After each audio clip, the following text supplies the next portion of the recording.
Hey guys, MoveFan here to bring you another special Power Rangers episode. Last week I talked about Saban and how it was thanks to him that Power Rangers became a reality. Now, for that video, I praised him quite a bit because, nobody does really praise him for that, and I felt he did deserve some of it. However, he does get a lot of criticism for a very good reason. And, well, I'm no different. So it's time for me to criticize him as well. Because when I went to the Comic Con recently, I got a hold of some details that I'm sure not too many people are aware of. So we're going to talk about the dark side of Saban. Now, it's no secret, when it comes to Saban, he is notoriously cheap. He is so cheap, it was unbelievable. Everything he did was cheaply done, and of course, cheap production and everything. It's no secret that he used mostly Super Sentai footage for season 1 and a good lot for season 2 and 3 and for all the other versions. And of course, it's no secret that even though he didn't exactly make Mighty Morphin Power Rangers the movie, he still had a hand in it. So, again, he cut a few corners on that one as well. And he especially cut some big corners in Turbo, a Power Rangers movie. Now, that's the part of Saban that we all know about. It's no secret that he's cheap.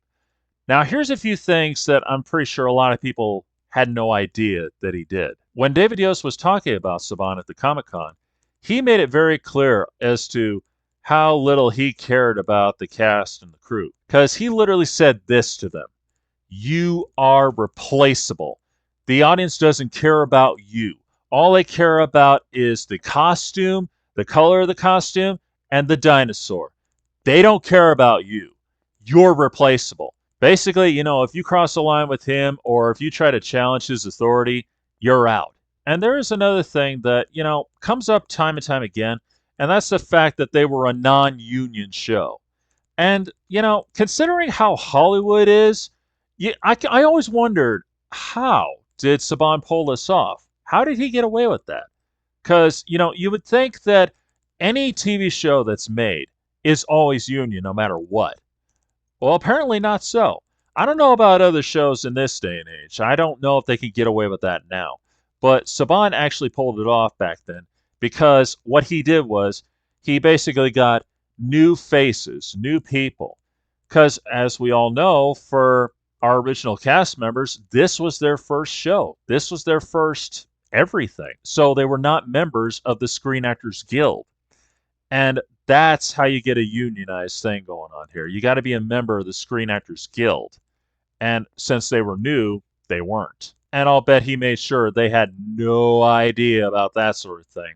So, yeah. Here's one that I talked about not too long ago, and that would be David Fielding, who played Zordon, and who was also the image of Zordon from season 1 all the way to Power Rangers in Space. Now, I've talked about how David wasn't getting paid much at all. In fact, he was getting paid so little that he was about ready to go flat broke and live under a bridge. And because of that, that's why he quit after the first season. And as we all know, his image was used all the way up until Power Rangers in Space. But here's one thing that most people don't know about: he never got paid for that. Because, again, non union. And, well, as David Fielding himself said, it was one of those welcome to Hollywood stories.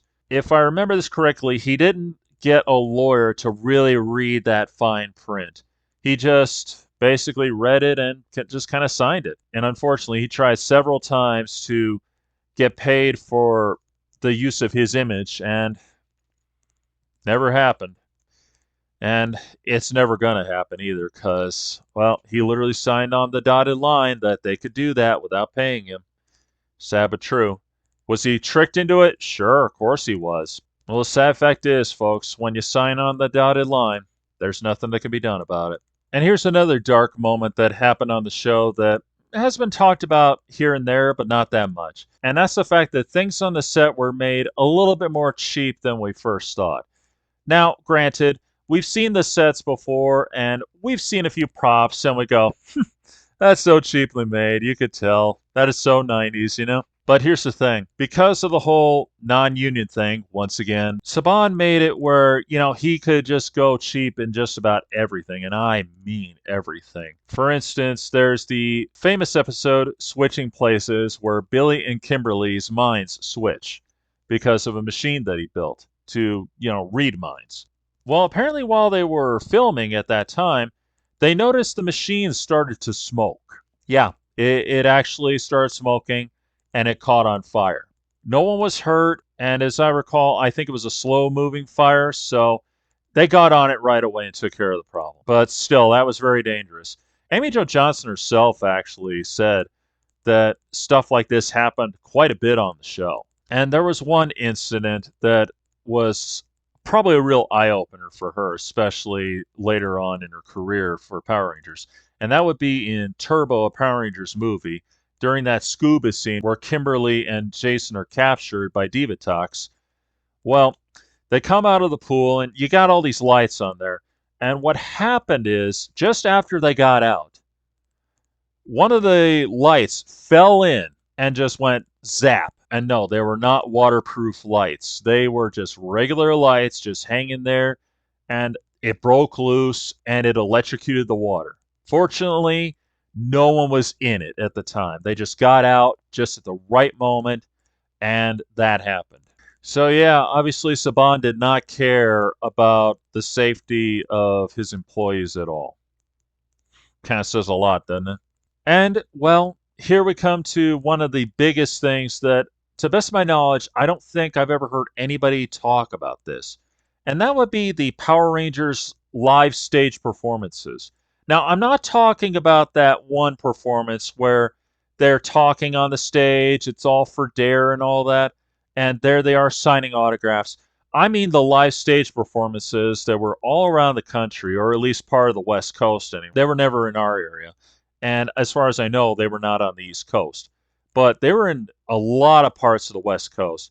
It was basically like a live stunt performance, and you heard their voices and you saw them fight monsters. Well, unfortunately for the cast, that wasn't them. That was just a bunch of stunt doubles doing their thing, and they used audio recordings of their voices from the show. And they never got paid extra for the use of their voices. And David Yost said it was actually Jason David Frank who kind of brought this to their attention, because Saban actually did this behind their backs. Yeah, he did. Apparently, one day while this was going on, Jason walked in with a pamphlet and kind of threw it on the table in front of the rest of the crew and said, "What's this BS?" I don't know if they tried to, get money out of it or not, but to the best of my knowledge, I don't think they did. But either way, that is just messed up. I mean, Saban literally exploited them without their permission.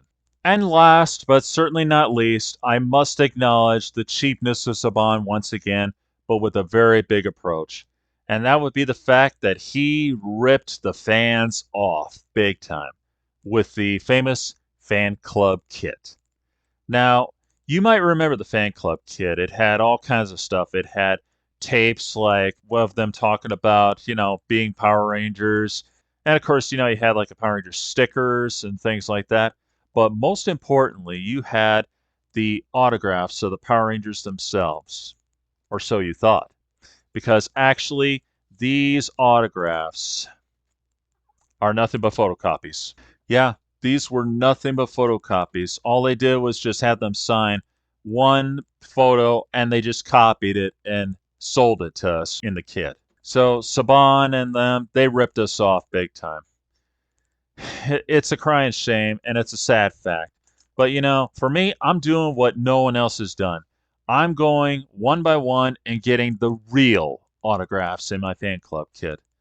Now, I've gotten pretty far, as you already know. I got Amy Jo Johnson recently, as you know. I got David Yost a few years ago. I got Jason David Frank. May he rest in peace. I plan to get Walter Emmanuel Jones and, of course, Austin St. John.